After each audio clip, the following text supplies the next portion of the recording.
really, which is if we need to tread carefully in terms of how we define something like religion, because they're an ideal definition will leave open the possibility for integrating these conflicting energies. I'm wondering whether a more appropriate emphasis in terms of defining problems is to focus on the dogma and actually clearly define what we mean by dogma and metaphysics.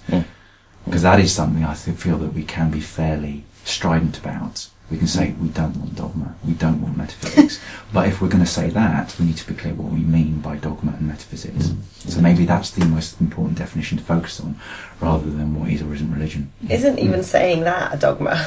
Well, this is part of the problem, I think, with middle way. I mean, this is something which comes up with the justification of the middle way, isn't it? And maybe you want to say more about that. I can say more about that, yes. Yeah. Well, probably the key thing about defining metaphysics is that it's self-defining, in the sense that, so metaphysics, by its nature, is absolutizing. It tends to think of itself as the ultimate, having the ultimate statement of things. So obviously, its definition of itself will have that quality. So if you think about definition of God as a simple example, just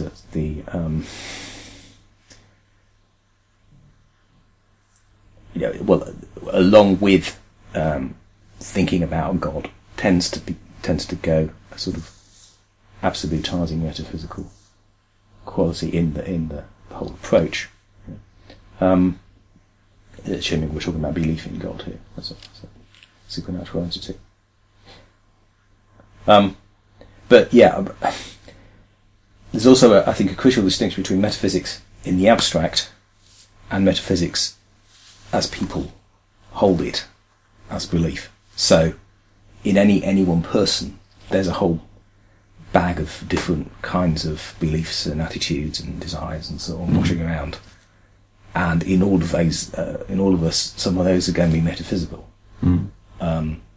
So an aspect of practice, I think, is identifying those metaphysical beliefs and not rooting them out, but integrating them.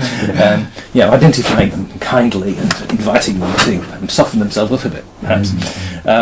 So that's so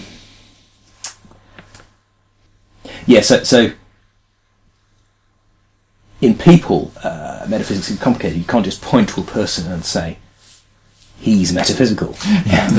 And that's obviously the trap also in I'm going to talk in a couple of days about archetypal projection. So the idea of pointing to a person and saying he's evil or whatever, that is a closely related kind of phenomenon, I think.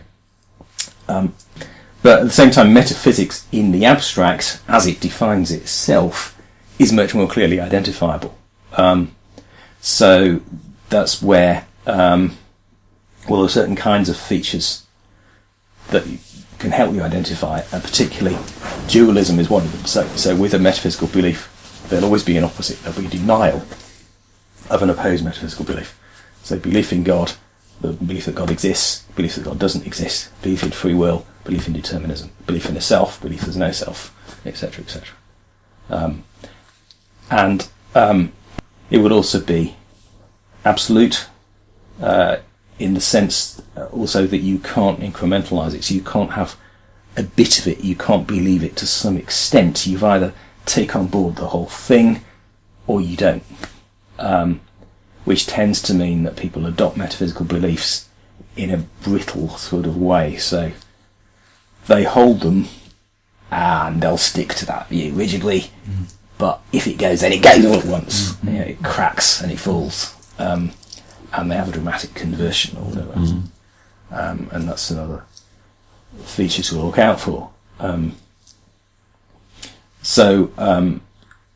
tend to be dualistic and they tend to be absolutizing. And another likely thing when it comes to metaphysical beliefs is that they're unfalsifiable, so there's no conceivable circumstances in which they could be proved wrong.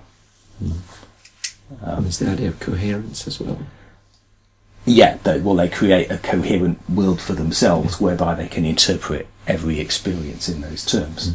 So you can interpret everything in terms of God's action in the world, for example. If you hold that worldview, you can also interpret all your experience in terms of God not existing.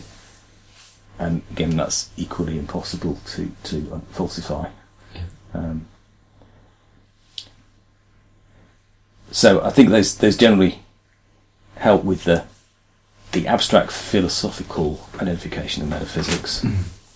Those are probably the most important features, and we'll go into this a bit more later on in the fourth talk, but I'll probably do for now as the main features. And then presumably you've got sort of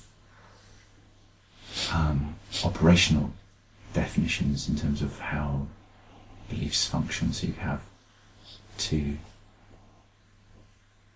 identical beliefs, or beliefs that are identical on the surface, but how they actually, the effects they have on somebody's thinking could be quite extreme and metaphysical, whereas you could almost have the same belief, but one is held contingently or provisionally, and the other one is held absolutely. But from the outside, they could appear to be identical. Well, that's the thing about metaphysical beliefs, that they can't be held provisionally because of the way they are. So they're absolutizing their nature. Yeah. But there are variations in how big an effect they have on people's actions. So you could have an absolute committed belief in the existence of God, say, but actually that didn't make much difference to the way you behave, which was perhaps, you work in business and most of your ethics come from your business environment or something like that, then the belief in God might not actually make much difference to your life, but it's still held on to somewhere and it's part of the picture. Right, okay. Yeah.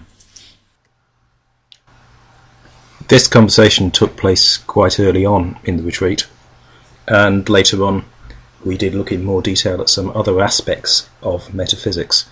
So if you look at day 4, there is quite a detailed discussion of metaphysics in relation to objectivity and science. So I'd like to point out that in that discussion we didn't talk about quite a few other aspects of metaphysics, such as representationalism, so its relationship to meaning, its psychological effects, and its relationship to groups.